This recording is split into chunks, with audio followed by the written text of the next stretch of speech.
This video is about VLAN Explained, which stands for Virtual Local Area Networks. What exactly is a VLAN? That's the main topic of this video. VLAN means virtual LAN. It's a way to logically segment a physical network into multiple isolated broadcast domains using a VLAN-capable switch. In a traditional network with a simple switch, all connected devices are part of a single broadcast domain, such as PC 1, 2, 3, and 4. The lack of segmentation in a simple network poses a security risk, as all departments see each other's traffic. It also leads to broadcast floods, where every device receives every broadcast, causing congestion. The solution is VLANs, which logically segment the network using a VLAN switch. With VLANs, the network is segmented. For example, Sales PC is in VLAN 10, HR PC in VLAN 20, Finance PC in VLAN 30, and IT PC in VLAN 40. VLANs work by using tags based on the IEEE 802.1q standard to identify the virtual network a frame belongs to.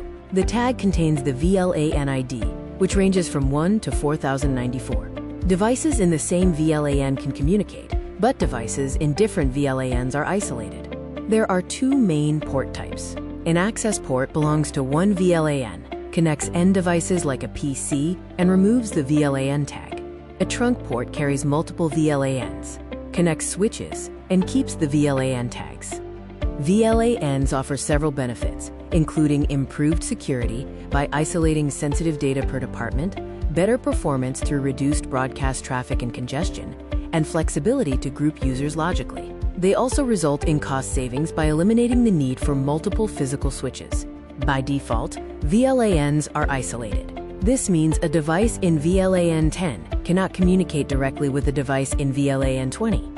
To allow communication between different VLANs, known as inter-VLAN routing, you need a router or a layer 3 switch. This enables communication between VLAN 10 and VLAN 20. VLAN ID ranges are categorized as follows. VLAN 1 is the default for all ports. VLANs 2-1001 are for the normal user-defined range. VLANs 1002 to 1005 are reserved. And VLANs 1006 to 4094 are the extended range, totaling 4094 possible VLANs. A best practice is to avoid using VLAN 1 for user data. A simple way to think of VLANs is like an apartment building. It's the same building or switch, but the floors are separate, representing isolated VLANs like floor 1, 2, and 3, which correspond to VLAN 10, 20, and 30. In a real-world company office with 100 employees and 4 departments, using VLANs is the optimal choice. Without VLANs, you'd need 4 separate physical switches, leading to higher cost and complexity. With VLANs, you use one physical switch to create 4 virtual networks, making it cost-effective and secure. In summary, VLANs logically segment physical networks using IEEE 802.1q tagging. This improves security and performance, reduces broadcast traffic, and is a cost-effective alternative to multiple switches. Remember, a layer 3 device is needed for inter-VLAN routing. Thanks for watching this video on VLANs. Please subscribe and leave a comment below.